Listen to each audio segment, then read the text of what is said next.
Today we're looking at the shoe that got a lot of attention in the last year or so, and not for all the reasons that I would have loved to.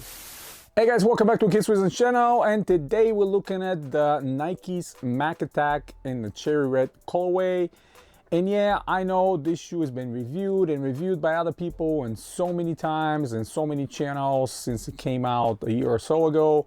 And like I mentioned at the beginning, got a lot of attention, and again, not for the reasons I would love it to, because, you know, collabs, Travis Scott, all that stuff, hype building up. Realistically, I never subscribed to the hype, but I really like the model even since the 80s, and I was so happy that Nike brought it back because they brought some really nice things here that are worth discussing. So we're gonna dive right into the details. You're gonna see them close-ups, and first and foremost, materials used over here. Now, I'm really happy that Nike did not skimp on this one, because there's plenty of retros that I absolutely love when I see them on pictures, when I receive them. I'm kind of scratching my head. I'm like, why did they use this kind of materials where they're not supposed to? What I'm talking about here is toebox. We have genuine leather that it's very soft and nice, and this is what the genuine material or genuine leather really actually matters the most, because it's providing the comfort, because this is the part of your foot that is most likely to get in contact with something, kick something, and leather is much more resilient, and the properties of leather are very good, and longevity wise it will stay forever without peeling, crumbling, and stuff like that. So if you find this model DS original from almost 40 years ago, it's probably still going to be wearable because of the leather upper and the rubber midsole. That's exactly what we have here. Now obviously it's not full leather all around. They save some money with this specific colorway, at least, because there's other colorways that are done better, and Nike are continuing to do this kind of things across many of their models.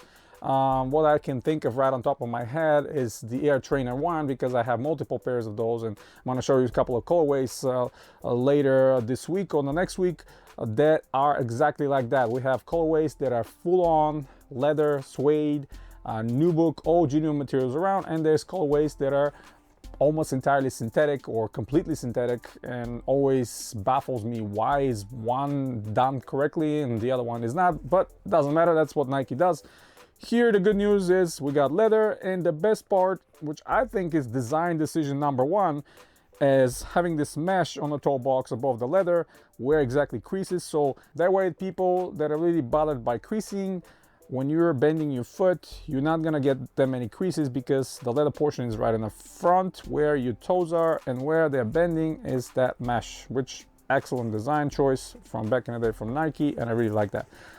One of the strangest things for me is the stitching on this shoe. It's not all around like most basketball shoes or most other shoes at the time. They stitched it right about to where your toes are starting, and then just glued in the front. Interesting choice, not sure why. Even for tennis, doesn't make sense to not stitch in the front. You know, extra stitching provides extra support and longevity, but that's a design choice they made, and it's very interesting to me. And obviously now for casual wear, it wouldn't matter that much. But real quick, back to the materials. The side panels where the swoosh is, the back panel where the Nike branding is, and the white back panel is all synthetic. So realistically, just the front portion, kind of like middle of the shoe and forward, this is genuine materials or genuine leather, and where the laces are, it's reinforced with genuine leather. The rest of it is mesh and synthetics. Again, not really mad about that.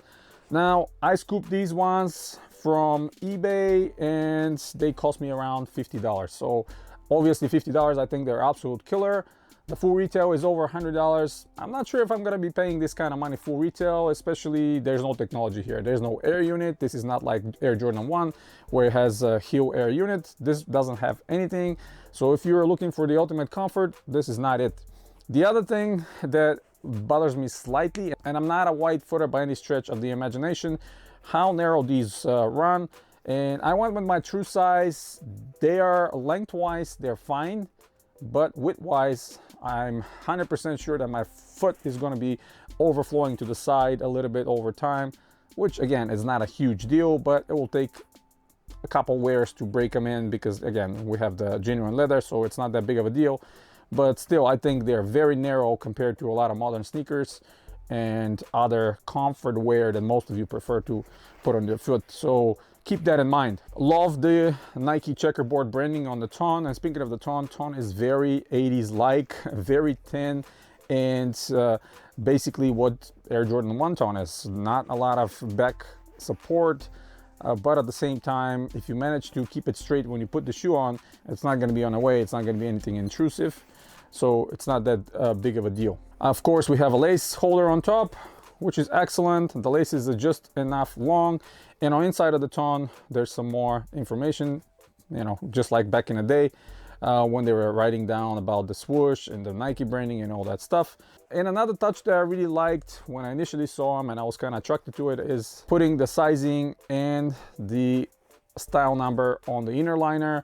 This is very reminiscent to the shoes at the time, so great touch over here. In addition, we have a tag with the sizing and the production date also attached, which these are produced in 2023. Again, it's been almost 2 years since the production, year and a half since the release.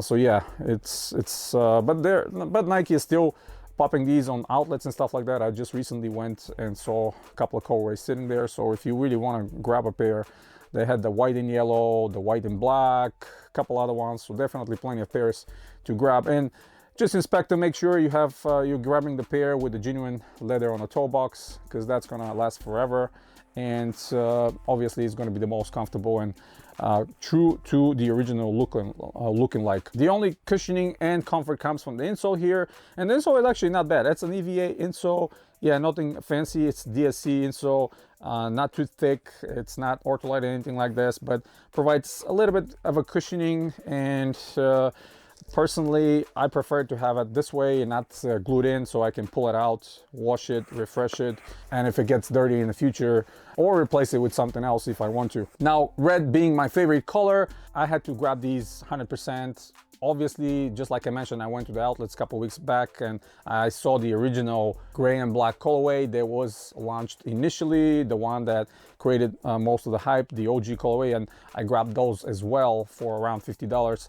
I had to have them in the collection, but I like this colorway so much, the red and white, that I actually grabbed 2 pairs. Again, both of them under $50, so about $100 for both. And I'll be wearing them this winter with no problem, because they are such a classic shoe. I love genuine materials, and yeah, not bad. Outsole, very interesting outsole. We have this combination between squares and circles, and if they added triangles and X's, would have been almost PlayStation-like.